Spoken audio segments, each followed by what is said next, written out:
Hi, my name is Sarah. Hi, I'm Shelby Smith. I'll be your dietitian today. How are you? I'm good. How are you? I'm good. So, what are you up to today? I'm just here at the doctor's office. Yeah, visiting the dietitian. Did they refer you on? Yeah, they did refer me on. Okay, so what have you been doing today? How's your day been? Tiring. Tiring? Had anything crazy going on? Finals are coming up. Yeah, so you're a student? Yeah.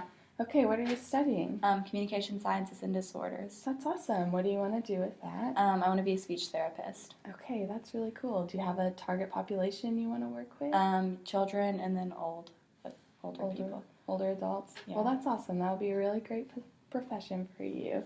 So today we're just going to go through a little bit. We're going to talk about what brought you in here, do a 24-hour recall so that we can assess what you've been eating, and then we'll do some education and set some goals so hopefully we can improve your nutritional status. Does that sound good? That sounds good. Okay, so if you wouldn't mind, would you tell me what brought you in here? I was just recently diagnosed with celiac disease. Okay. And so I'm trying to establish a diet. They referred me on to you all. All right, and how do you feel about being diagnosed with celiac disease? It's going to be a big change, I know, in my life because, everything contains gluten, and so I know it's going to be a major change, and I'm the only one in my family that's diagnosed with it, so it's really going to be a different outlook on everything. Yeah, a big challenge, definitely. So hopefully we can give you some tips and tricks to help make this transition a little bit easier. So what we're going to start with is a 24-hour recall. So how that's going to work is I'm going to go through and we're going to start with yesterday, everything you ate from the time you woke up in the morning until the time you went to bed. I want you to give me as much detail as possible, down to the serving size, about what time you ate and things like that, just as good as you can, and then we'll go forward from that. And if yesterday wasn't a typical diet day for you, you can do something that's a little more average. Does that sound okay? Sounds good. Do you mind if I take some notes while we do this? No, that's fine. Okay, so when was the first time you ate? I have no idea. Probably around like 10-ish. Okay, so 10 in the morning. And what did you eat? I had half of a bagel with Nutella. My friend Claire gave it to me. She didn't finish it, so I ate the other half. That sounds really good. And what kind of bagel did you have? A cinnamon sugar bagel. Okay. And did you have anything else with that? Water, but that's it. That's good. It's always good to drink your water throughout the day. And when was the next time that you ate? Probably closer to 1, and I had Panda Express.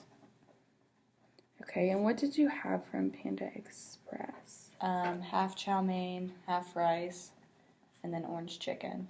And I only ate about like half of the bowl.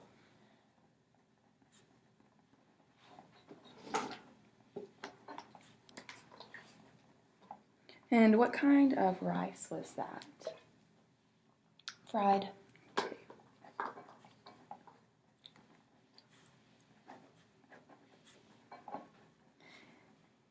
And when was the next time you ate after that? I had steak and shake at Okay. 8-ish o'clock, 8:30.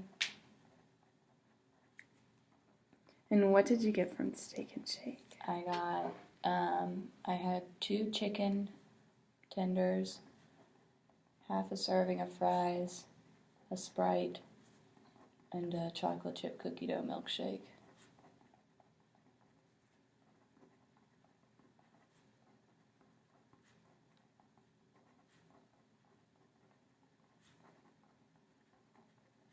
That sounds like a good meal.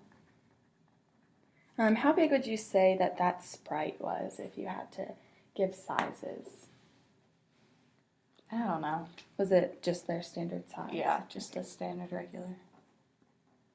And what about the milkshake? I know sometimes regular. they have different sizes at Steak and Shake. Okay, thank you for that. And when did you eat again after that? I didn't eat the rest of the day. Okay. So I'm going to have you just look over this with me and tell me if this looks right, if you see anything that looks a little off to you. So in the morning at 10 a.m., you had half a bagel with Nutella. It was a cinnamon sugar bagel, and some water with that. Then you had Panda Express at 1 p.m. with half chow mein, half fried rice, and orange chicken, and then you had half the bowl that they gave you. At 8:30 p.m., you ate Steak and Shake, had 2 chicken tenders, half the serving of fries, a standard size Sprite, and then just a regular chocolate chip cookie dough milkshake? Yes, that's all correct. Okay. Is there anything else that you want to add to that? No. Okay. So what we're going to do is we're going to kind of use your 24-hour recall that you provided with me, and we're just going to go through and talk about the food items that you think might have gluten in them, and then we'll be able to see so that we can learn what we need to eat and what we can't maybe eat with celiac disease. Okay. So we're going to go ahead and put stars by them. If you want to do that, just go through what you think maybe has gluten in it.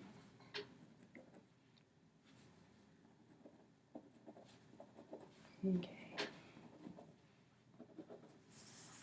Yeah, so it looks like you starred the bagel, the chow mein rice and chicken, the chicken tenders, the fries, and the milkshake. So I think I would agree with most of those. The only one that might be a little different is the fries.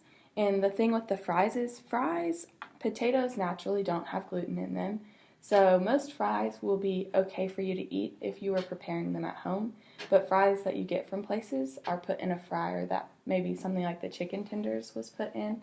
And so it would cross-contaminate over with that gluten. So we'll come back to that. But first, I just want to provide you with a little more information on celiac disease. So I've brought this handout for you to have as a reference. And we're just going to talk through it. So you might be wondering, what is celiac disease? I don't know, did the doctor talk to you a lot about what celiac disease is? To an extent, but not very much. Okay, so celiac disease is an autoimmune disorder. So your body isn't able to break down the gluten that you're eating. It's a little bit different than an allergy where your body can't tolerate it and has a severe reaction. You still will experience some symptoms with celiac disease that are similar to an allergic reaction to foods, but it is a little bit different. Does that make sense? Yes, it does. Okay, and so would you like to share with me any of the symptoms that you think you've been having from celiac disease? So severe stomach pain, and then some irregular bowel movements. Yeah. And then nausea. Okay, so those are pretty common, and hopefully by altering your diet and removing the gluten, we can help eliminate some of those symptoms for you. So unfortunately, there is no treatment for celiac disease. You can't take a pill or anything to get rid of it. You have to completely eliminate gluten, which can be, like you mentioned earlier in the session, a little bit challenging to do, and there's a lot of barriers to overcome, but we'll talk through those some. So you'll notice on your handout there's a little box that talks about foods that you should avoid, and that's going to be any food containing gluten, and gluten is naturally found in wheat, barley, and rye. And then oats are naturally gluten-free, but they're generally processed in facilities and in a means that adds gluten to them. So I'm not sure if you like to eat oatmeal or anything that contains oats, but you'll want to be cautious when you're purchasing oats to make sure that the label says that they're gluten-free. Does that make sense? Yes. Okay. Do you have any questions about those products? No. So then over on the other side, I have some different foods that you can still enjoy, because this isn't really about taking away all the foods you love, but just about finding new foods that you love and can still eat. And so naturally gluten-free foods are your fruits and vegetables, dairy, meats, beans. And so if we go back to your 24-hour recall, you marked that you thought that the fried rice would have gluten in it, and rice is actually naturally gluten-free as well. So it's kind of one of those things like with the oats, you want to check the package and label and make sure that if you're purchasing the rice, that it is a gluten-free product, not processed with gluten. If you're going out somewhere like Panda Express and purchasing the fried rice, might be a little more, you might want to be a little more on the safe side and avoid something like that because of cross-contamination with the scoops and things of that sort. Does that make sense? Yes. So, do you understand all of these, the foods that you should avoid and some different foods that you can still enjoy? Yes. So things like rice, soy, and corn are still really great food products for you. So then down here we just have some tips and tricks. So you're going to want to make sure that if you're purchasing foods in the store, that you're reading the food labels. That's really important just for you to be able to check and see if a product has gluten. Are you familiar with how to read food labels? No idea. Okay, so this is a food label, and so you'll see on the back that it'll have all the different products, and then up top it'll have a serving size and some calories, and then it'll have all these different products listed throughout. And these are very important when you're looking at the nutritional aspects of food items, but right now we're just going to focus on how to notice whether or not it tells you if it contains gluten. So down at the bottom on a food label, it'll have in big bold, contains, and it'll have all the different allergies, if it has milk in it or peanuts or it's processed in a facility that processes that, you'll find that on there. But then also down at the bottom, it will say contains gluten or may contain gluten. And so you want to just check for that. Again, it'll be in big bold under that nutrition label thing right underneath on those packages. And so you'll want to get in the habit of just checking the back of food labels to see if a product has gluten on it. Does that make sense? Yes. Okay, so that's our first little tip and trick. The second one is going to be don't be afraid to talk to your waiter. So if you go out to eat, let's take Steak and Shake. If you go back to Steak and Shake, you're probably going to be wondering, well, what can I eat and what is going to be processed without gluten? Yes, something along those sorts. So don't be afraid to talk to your waiter to ask how things are produced. That's the best way to get information instead of just taking guesses. So that'll be a great tip for when you're going out. But also, a lot of places now have their menus online. And because celiac disease is becoming more prevalent, a lot of places have indicated menu items that say that they are gluten-free. So that's something that you can keep an eye out for. So just ask questions. Don't be afraid. It might seem a little bit intimidating at first, and I definitely do acknowledge that. But just making sure and being conscientious of what you're eating, if that means calling a restaurant before you go or asking your waiter when you're there or looking online, just want to make sure that you check those products. Does that make sense? Yes. Okay. So then the next thing we're going to want to do is inform our family and friends. So you're a little bit, on the older side now that you're moving into adulthood. And so this is a new thing for you all. It's something that a lot of your family and friends maybe haven't seen and haven't been exposed to. You might go to dinner parties where they're not going to understand right away why you aren't able to eat food products that you've been eating your whole life. And so you're just going to want to talk to your family and friends and inform them about celiac disease. Maybe you could show them this handout and provide them with a little bit more information on what it is. And that will allow you to just say, hey, I just want you to know that this is what I have going on. Here's some foods that I really can't eat because they do cause me to be really sick. Does that sound something you could do? Yeah. Okay. Do you have any concerns with any of those so far? No. Okay. So then the next thing we're going to talk about is just trying new recipes. So something that's really important that you'll learn is baked goods might be a little bit different. Cooking food products at home might be a little bit different. When you're going to make muffins, you can't necessarily use that flour like you've been used to using when you're baking. And so you're going to want to try and find some new recipes. So down here is the Celiac Disease Foundation. And if you go to their website, they do have a lot of links and recipes to gluten-free foods and things and ways to make those. So that might be a good resource for you. Does that sound good and make sense? Yeah, most definitely. Okay. So do you have any questions for me about anything that we have just talked about? Not that any can come to mind as of right now. Okay, so feel free as we're going through this next portion of our session, if you do have any, to just ask. We want to make sure that this is very helpful to you moving forward. And so the next thing that we're going to want to do is we're going to want to set some goals for you moving forward. Okay. So we've got this new diagnosis of celiac disease.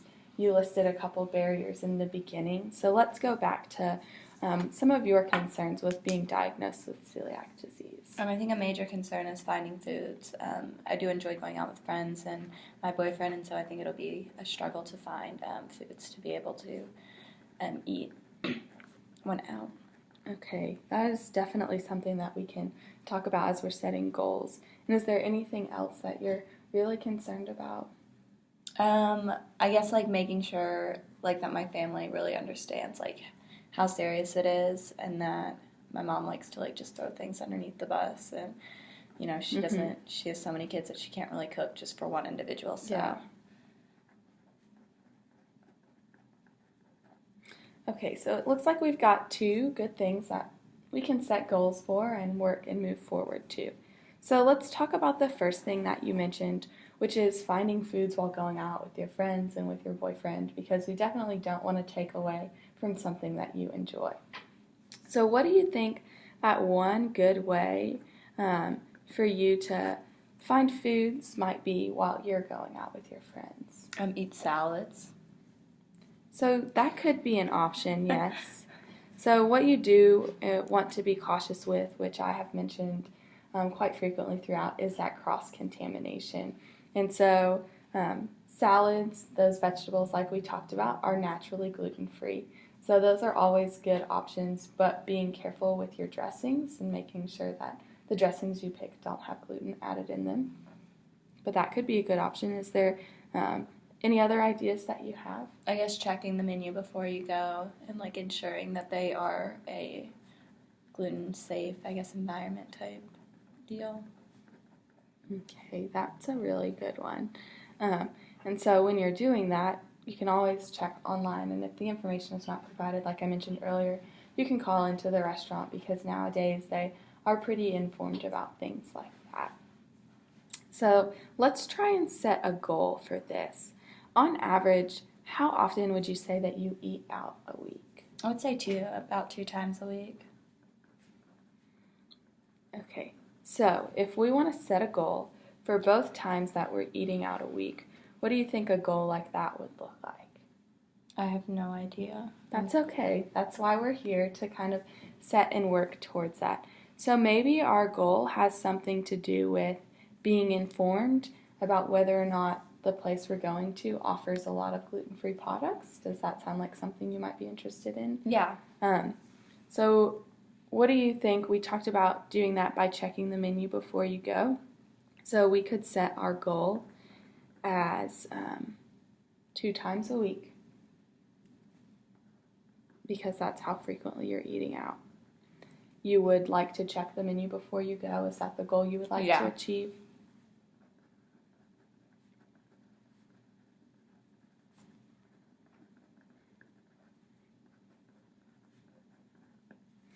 Is there anything else you want to add to that goal? Maybe something that touches on what if you check the menu and it doesn't have information about their gluten products? I guess calling in ahead and making sure that there is something that I can eat there. And if you run into the roadblock that there is not, how would you like to move forward with that? I'm making sure that the people that I'm going out with understand that we can't go to that restaurant. Do you feel confident in your ability to have those conversations with your family and friends? That is very good. So our first goal is that 2 times a week, before we go out to eat, you will check the menu before you go, and if information is not provided on gluten content, then you will call ahead. And if they do not offer products that are good to you, you said that you feel like you have a high confidence to talk with your friends or family that you're going to eat with about finding a new place. I think that sounds like a great goal. Do you feel like that's achievable? Yes. And so then our second goal that we're going to set will be in regards to checking the menu before you go. I apologize. It will be in regards to cooking at home. Do you cook at home at all? Once a week. I've been doing this, cook every Thursday. So I cook once a week, and then my mom and her boyfriend cook every other days of the week. Okay, so you said that earlier your mom cooks, and it might be challenging for her to accommodate her meal to the whole family. Yes. So maybe this goal focuses on that one day a week that you're cooking. Do you think that you would be able to cook a meal that would satisfy not having gluten in it? Yes, after finding a meal that I think I would enjoy, I feel like I'd be able to find one. So definitely using this resource that's down at the bottom of your sheet, we could set our goal to be preparing a gluten-free meal 1 time a week. Yes.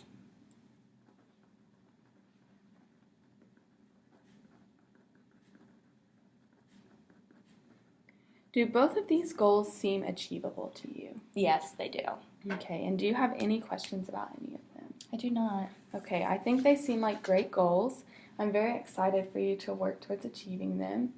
We'll set up a follow-up appointment where we can come in and talk about how this has worked for you and any other progress.